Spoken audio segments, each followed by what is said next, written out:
looking at it from a historical perspective, how do we move forward? How do we make sure that we win?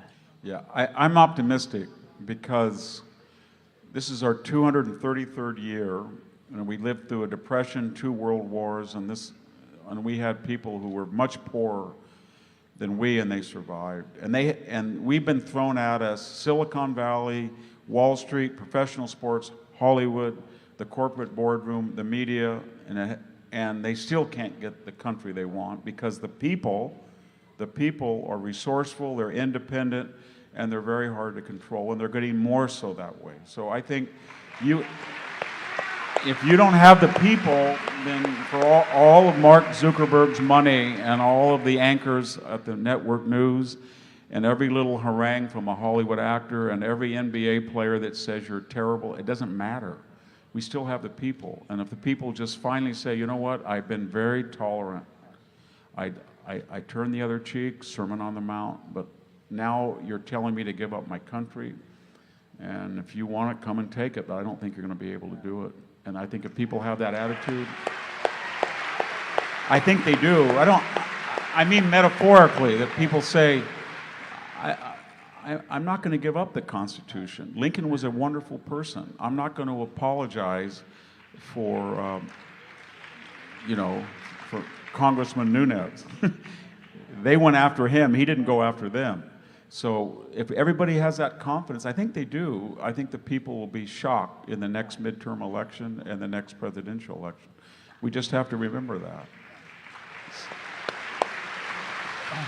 Viktor David Hanson, thank you. Wow, there really is a massive anti-woke movement rising up all over the nation, and that is what we're going to be talking about on today's video. What'd you think of that, huh? Isn't Viktor David Hanson amazing? Well, he's right. They're not taking our country. We're going to take a look at a number of areas where woke warriors are getting some severe pushback like they never imagined. We're going to see an overflow crowd for an America First rally in Florida that shows just how animated patriots are across the country. And we're going to together celebrate the makings of what looks to be the formation of a red wave in 2022 like we've never seen. You're not going to want to miss this. Greetings, everyone. Dr. Steve here with you. Great to be with you. As always, we are your antidote to fake news as we each and every single day analyze current events in light of larger conservative trends in these crazy and turbulent times. So if you haven't already done so, you know what to do. Make sure to smack that bell and subscribe button. Also, a little heads up here. We got a big announcement coming up this week. This news involves changes going on in my life, and it's going to change this channel. So make sure to stay tuned for more to come on that. Before we begin here, I'm sure you know, but athletes, celebrities, high performers, they're all going keto, right? This is a diet that's being praised around the world because it's widely effective at boosting metabolism, elevating energy, enhancing mental focus. But, right, it's also for many an extremely difficult diet to follow, cutting out all those carbs, the wonderful bread. If you want all the benefits of elevated ketone levels, but without having to actually do the difficult parts of the keto diet, you'll want Keto Elevate. I use it myself. I put it in my coffee in the morning. Tastes great, curbs my appetite for hours. Now, if you click on that link below, you can get your very first shipment of Keto Elevate on its way to you right now and get a whopping 51% off the regular price. So do not wait. Click on that link below and reap the rewards that Keto Elevate can bring to your life right now. All right, guys, let's dive right in here.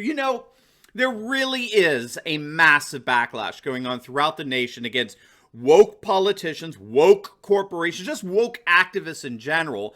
And we're seeing more and more stories coming out and admitting it. Again, we gotta remember that no one is more woke than the mainstream media. Cultural Marxist concerns, particularly expressed in critical race theory antics, is believed to be the key, the ticket to perpetual power for the Democratic Party. So the left-wing activists disguised as journalists keep pushing wokeism and the woke agenda in every way that they can. But as Viktor David Hanson points out, it's all backfiring. The Great Awakening is taking on this horrific awokening like never before. And he's right. He's absolutely right. More and more Americans are rising up and pushing back against this ridiculous woke cultural Marxism like never before. Let me give you some examples here, okay? Let's start with that ridiculous CIA recruiter video several weeks back. Did you see that?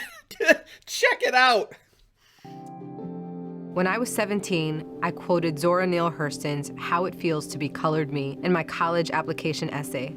The line that spoke to me stated simply, I am not tragically colored.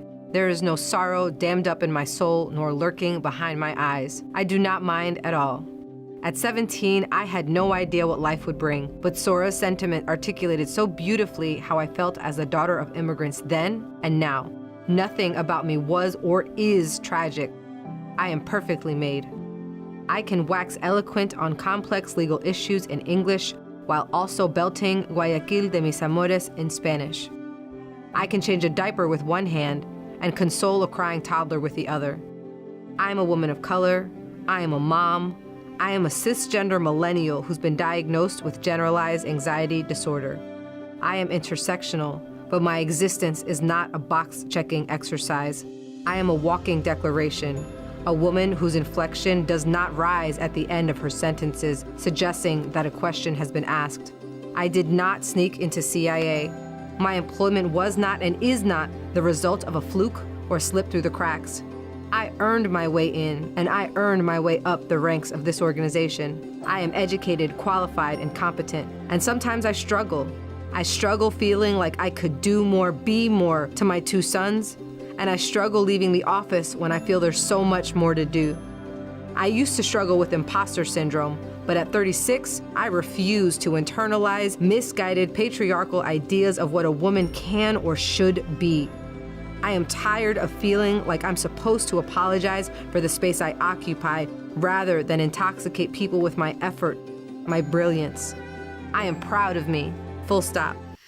Yeah, just shut it off at this point. I mean, there's no point in seeing the whole freaking thing. All I can say is that I'm happy to report that this video is being mercilessly mocked from all sides. It was just so over the top. A Latina CIA officer using words like intersectional and cisgender and talks about her lack of inflection in ending her sentences so as not to appear to be asking a question.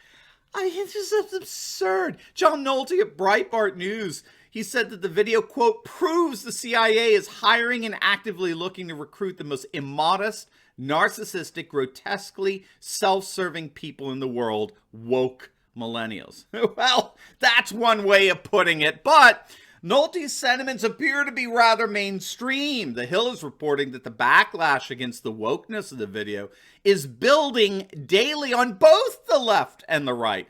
All sides see it as a ridiculous attempt to pander to far-left woke sentiments, and thus it comes across for both political sides as a ridiculous attempt at manipulation.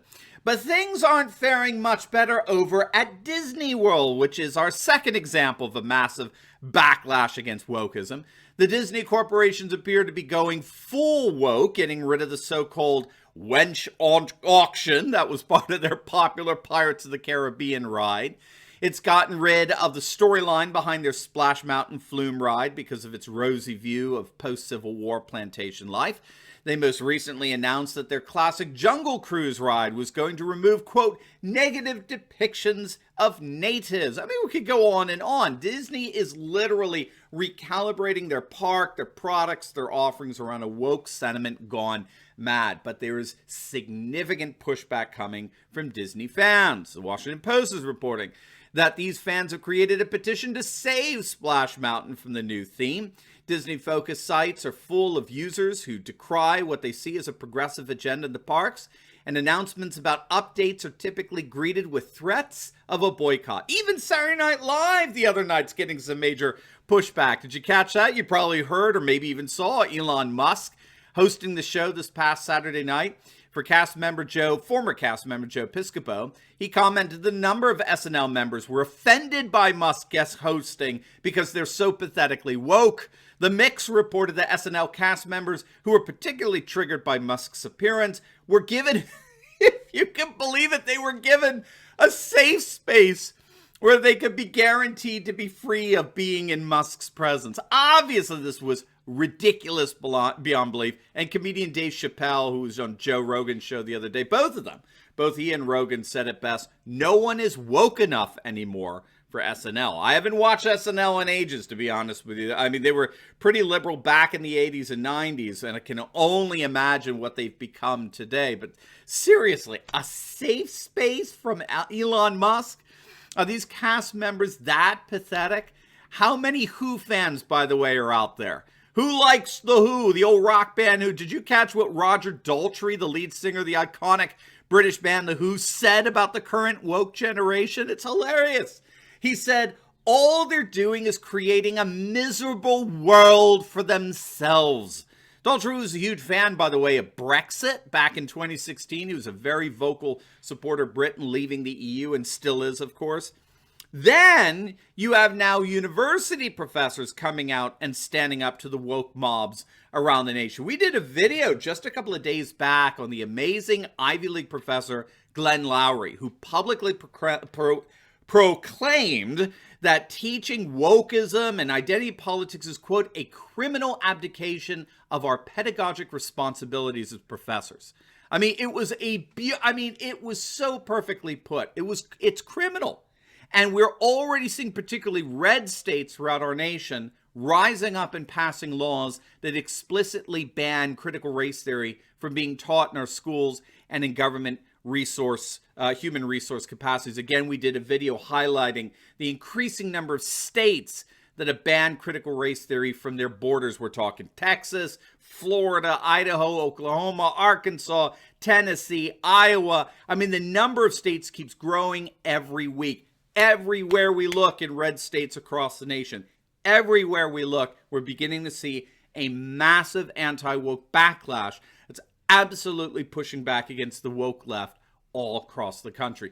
And just to bring it home, I want to leave you with a final video footage. Check this out. This is a massive overflow crowd that came out to see Matt Gaetz and Marjorie Taylor Greene speaking in Florida over the weekend. It was an America First gathering. And so many people couldn't fit into the room that both Matt Gaetz and Marjorie Taylor Greene came outside personally to greet every one of them who couldn't make it inside. It was just a wonderful gesture of camaraderie and solidarity. And if you look at those standing room only overflow crowds and add up the backlash going on all over the nation against woke social justice warriors, gang, we are winning. Viktor David Hanson said it best. We're not rolling over. We're not going to give them our nation. And we are going to win. Now, before you go, you definitely want to check out my latest video I just uploaded on how a historically leftist district in the UK shocked pundits across the nation last week as they turned to the political right, all as the nation of Hungary cracks down on cultural Marxists in their universities. We take a look at the political earthquake that happened in the UK's special election, how the nationalist populist government in Hungary is ridding their university system of left-wing activists disguised as professors, and how in light of Spain's recent turn to the right, we continue to see a patriotic populist Europe rising up like never before. You're not going to want to miss it. So make sure to click on the link, and I will see you over there. God bless.